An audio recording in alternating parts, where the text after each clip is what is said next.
Hello guys, welcome to Rupa dream channel. তো সবাই কীরকম আছেন? আশা করছি সবাই ভালো আছেন। আর আজ আমি একটা কীর্তনে যাচ্ছি।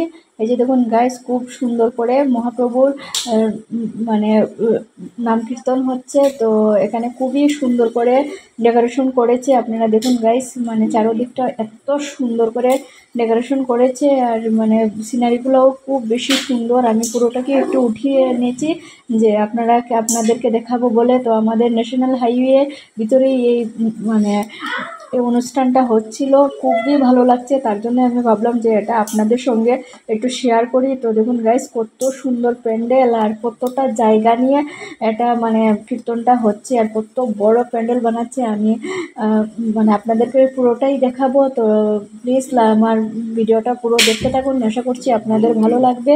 তো চলুন আমি আপনাদেরকে ভিতরে নিয়ে যাচ্ছি। তো দেখুন গাইস, বাইরে থেকে এতটা সুন্দর লাগছে, খুবই ভালো লাগছে। আপনারা দেখে আমাকে একটু কমেন্ট করে জানাবেন আপনাদের এখানে কি এরকম মানে প্রভু নাম কীর্তন হয় কি না, এটাও আমাকে একটু কমেন্ট করে জানাবেন।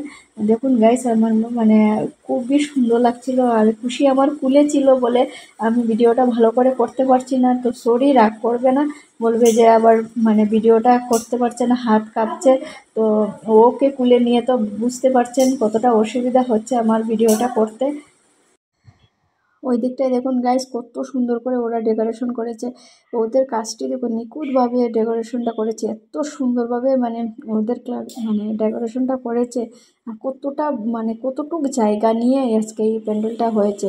মানে আমি কি বলবো, যদি এখানে না আসতাম তে আমি বুঝতেই পারতাম না যে এত সুন্দর করে, এত সুন্দর একটা জিনিস আমি মিস করে নিতাম কি। হঠাৎ করে ওই রাস্তা দিয়ে যাচ্ছিলাম, তো আমার দিদির মেয়েটা বলল যে চলো মাসি, ওই এখানে কি হচ্ছে, খুব সুন্দর গান হচ্ছে, চলো এখানে যাই। তো আমি ভাবলাম যে না না, এখানে যাব না, আমরা এখন খুশিকে নিয়ে কীর্তন করতে পারবো না। ও বলছে না, আমি একটা শুধু নমস্কার দিয়ে চলে আসবো। কিন্তু ভিতর মানে বাইরে থেকে এই রাস্তাটা দেখা যাচ্ছিল না, শুধু মানে লাইটিংটাই দেখা যাচ্ছিল। কিন্তু ভিতরে যদি আমি না আসতাম গাইস, বিশ্বাস করুন, আমি মানে আপনাদেরকে বলে বোঝাতে পারবো না, এতটুক সুন্দর লাগছিল।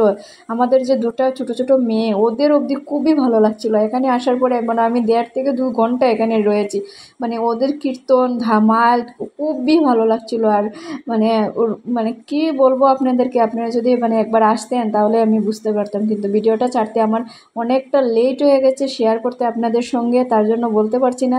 না হলে আপনাদেরকে বলতাম যে এই কীর্তনটাতে অবশ্যই আসবেন। ওই কীর্তনটা 3 দিন ছিল, আমি লাস্ট দিনই গিয়েছিলাম, কিন্তু আর বলার সুযোগ নেই যে আপনাদেরকে যে এখানে আসবে।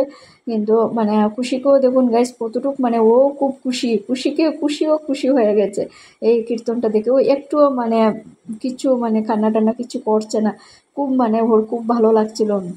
ওই দিকটা বেরোনোর রাস্তা, তো একটা কীরকম দেখুন গাইস, কীরকম একটা সরু রাস্তা করে দিয়েছে। আর এই পুরোটা মানে একটা সরু একদম রাস্তার মধ্যে প্রত্যেকটা মানে দিকেই মানে চতুর্দিকে ঠাকুরের ফটো, জগন্নাথের ফটো ফুল দিয়ে সাজানো। আপনারা দেখুন, আমি আপনাদেরকে একটু দেখাচ্ছি। মানে এত সুন্দর, মানে বেরোনোর রাস্তাটাই এত সুন্দর করে সাজিয়েছে। তো আপনারা ভাবুন ভিতরটা মানে কীরকম মানে সাজাবে। আর এটা ভিতরে ঢুকে মানে পুজো পুজো ফিল হচ্ছিল, কালী পুজো দুর্গা পুজোর সময় যে এরকম রাস্তা দিয়ে ভিতরে যেতে হয়, তো খুব বেশি মানে পুজো পুজো ফিল হচ্ছিল। তো আমরা এবার বের হয়ে গেছি গাইস, দেখুন আমরা বের হয়ে এখানে প্রসাদ খাওয়াচ্ছিল।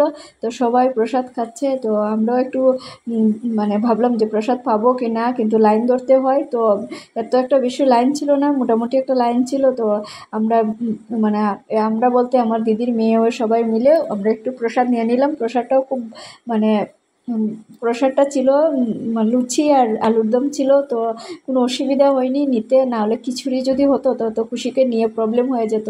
তো আমরা এখন প্রসাদ টসাদ খেয়ে ওইদিকে আমরা আবার বের হয়ে যাচ্ছি। আবার রাস্তাটা দেখাচ্ছি আপনাদেরকে, মানে একটু রাস্তার পরে আর একটু বেরোনে এখানে আমরাকে প্রসাদ খাইয়েছে। প্রসাদের পরে আবার একদম যে আমরা বের হয়ে যাবো, ওই দিকটা আবার সাজিয়েছে। মানে প্রত্যেকটা জিনিস এত সুন্দর, আর এতটা সুন্দর করে ওরা যে সাজিয়েছে আমাদের শিলচরে। এত সুন্দর কোনো অনুষ্ঠান হলে না মনটা ভরেই যায় যে না, আমাদের এখানে তো প্রায় কিছু মানে বেশি হয় না, কিছু দেখার মতো কিছু বেশি নেই না। এত একটা ভালো পার্ক আছে না, কোনো কিছু আছে। তো কয়েকটা নতুন নতুন জিনিস আসলে খুবই ভালো লাগে। তো আমি আবারও পুরো আপনাদেরকে প্যান্ডেলটা বাইরে থেকে দেখাচ্ছি। তো গাইস আপনাদেরকে কি বলবো, এখানে এসে খুবই খুবই ভালো লাগছিল, খুবই এনজয় করেছি, খুব মজা করেছি। তো আজকে আমার দিদির মেয়ের জন্যই এখানে আসা, না হলে এখানে আসতাম না। তো অনেক বড় একটা কিছু মিস করে যেতাম। তো আজকে এখন আমরা বের হয়ে যাচ্ছি, তো এখন আমরা ঘরে চলে যাব। তো আজকের জন্য ভিডিওটা আমি এখানেই শেষ করছি, দেখা হবে নেক্সট ভিডিওতে। তো ভালো থাকবেন, সুস্থ থাকবেন, আর আশা করছি আপনাদের এই ভিডিওটা ভালো লাগবে। তো অবশ্যই একটা লাইক দেবেন, না হলে কমেন্ট করে আমাকে জানিয়ে দেবেন।